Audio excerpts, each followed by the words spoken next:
байцгаана уу? Digital Dental Office эмнэлгийн бэлгийн хэмж байна.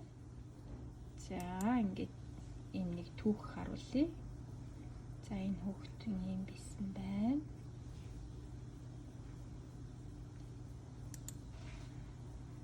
Дээдлийн шүтний. Дээдлийн шүтэн бас ийм бүүгнэрэлтэй.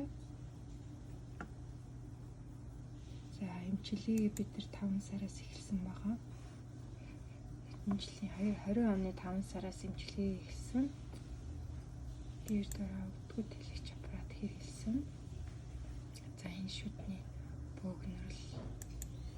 Энэ шүдний бөөгнөрл тий. За тэгээд бөөгнөрлтэй байсан.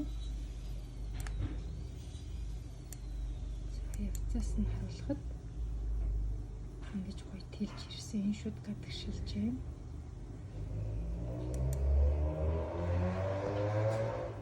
Шүд ингээ илүү гадагшлаад энд зай гарч байна.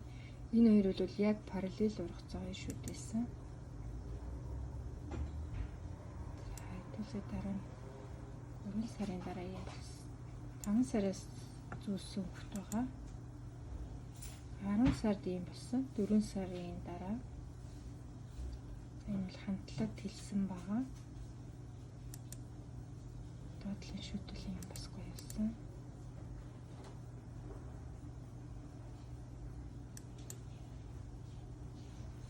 За дээдлийн шүд маань бол энэ багаараа биш их хараануудын хоорондын цаа хангалттай дэлгэцсэн. Энэ бол бид нар тэлээ явсан.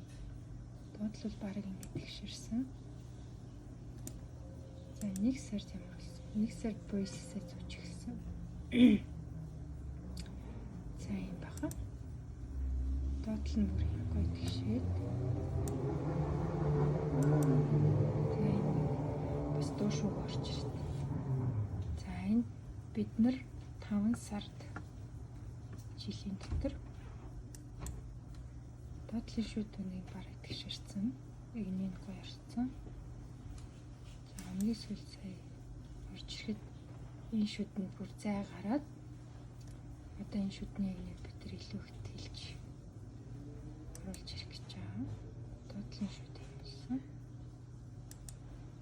Дээдлийн шүд бол ингээд тэгшрээд хангалттай хэмжээгээр гоё өрхөөшөө тэлж ирсэн байгаа.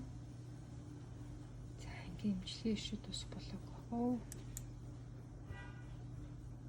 Тэгээд хоншороо бид нар бас өргөшөө болох тийм зорилготой. Анхны нэмсгэл юм байсан бол сүүлд үтсэн нэмсгэлийн болсон байгаа. За баярлалаа. Digital Dental Office эмнэлгийн бэлгийн хэмжүүлээ.